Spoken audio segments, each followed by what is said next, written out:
ವ್ಯಾಪಾರ ಮಾಡುವುದೇನು ಮಾಡ್ತಾ ಇದ್ದಾರೆ ಡಿ ಕೆ ಶಿವಕುಮಾರ್ ಅವರು ಸಿದ್ದರಾಮಯ್ಯನವರು ತಮ್ಮ ಕಡೆ ಸೆಳಿಬೇಕು ಅಂತ. ಯಾಕಂದರೆ ಈಗ ಕಾಂಗ್ರೆಸ್ ಹೈಕಮಾಂಡ್ ಕಂಟ್ರೋಲ್ ತಪ್ಪದು, ದೇ ಹ್ಯಾವ್ ಲಾಸ್ಟ್ ಕಂಟ್ರೋಲ್.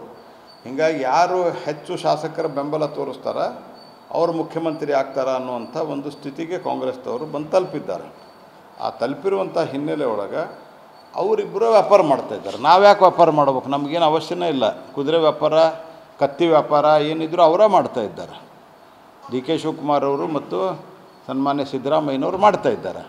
ಅವ್ರು ಮಾಡಲಿ. ಅವ್ರು ಯಾರ ಕಡೆ ಹೋಗ್ತಾರೆ, ಯಾರು ಏನು ಮಾಡ್ತಾರೆ, ಯಾವ ಕುದುರೆ ಮತ್ತೊಂದು ಮುಗಿದೊಂದು ಅವ್ರವ್ರು ಮಾಡ್ಕೊಳ್ಳಿ. ನಾವ್ಯಾವುದು ಅದ್ರಾಗ ಬಿದ್ದಿಲ್ಲ. ಈ ರೀತಿ ಸುಳ್ಳು ಆರೋಪವನ್ನು ಮಾಡ್ತಾಯಿದ್ದಾರೆ. ನಮಗೇನು ಸಂಬಂಧನೇ ಇಲ್ಲ. ಅದು ನಾವು ಸ್ಪಷ್ಟವಾಗಿ ರಾಜ್ಯ ಘಟಕಕ್ಕೂ ಕೇಳಿನಿ, ನೀವು ಒಂದು ಕನ್ಸ್ಟ್ರಕ್ಟಿವ್ ವಿರೋಧ ಪಕ್ಷವಾಗಿ ಇವರ ವಿಫಲತೆಯ ವಿರುದ್ಧ ಹೋರಾಟ ಮಾಡಿರಿ.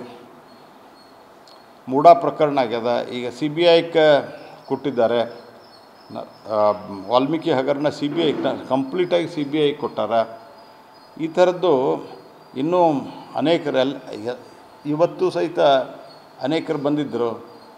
ಮಹಾನಗರ ಪಾಲಿಕೆಗೆ ಬಿಡುಗಡೆ ಆಗಬೇಕಂತ ಅನುದಾನ ಬಿಡುಗಡೆ ಆಗಿಲ್ಲ, ರಸ್ತೆಗಳಾಗ್ತಾಯಿಲ್ಲ, ಎಲ್ಲ ಕಡೆ ಇದೇ ಸ್ಥಿತಿ ಅದ.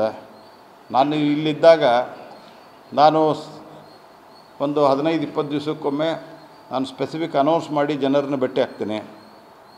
ಇಡೀ ರಾಜ್ಯದ ಈ ಭಾಗದಿಂದ ವಿಶೇಷವಾಗಿ ಬಿಜಾಪುರ, ಬಾಗಲಕೋಟೆಲ್ಲ ಜನ ಬರ್ತದೆ. ಎಲ್ಲಿ ಹೋದರೂ ರಸ್ತೆದ ಸಮಸ್ಯೆ, ರಸ್ತೆಗೆ ದುಡ್ಡಿಲ್ಲ, ರಸ್ತೆ ಆಗ್ತಾಯಿಲ್ಲ. ಈ ರೀತಿಯಾದಂಥ ಒಂದು ಅವ್ಯವಸ್ಥೆ ರಾಜ್ಯದಲ್ಲಿ ನಿರ್ಮಾಣ ಆಗ್ತಾ ಇರಲಿಕ್ಕೆ ಇವರ ಭ್ರಷ್ಟಾಚಾರ ಮತ್ತು ಆಡಳಿತದಲ್ಲಿ ಇವರಿಗೆ ಹಿಡಿತಾ ಇರದೇ ಇರುವಂಥದ್ದು ಸಾಕ್ಷಿಯಾಗಿದೆ. ಭ್ರಷ್ಟಾಚಾರದ ಪರಾಕಾಷ್ಠೆಯನ್ನು ತಲುಪಿದೆ.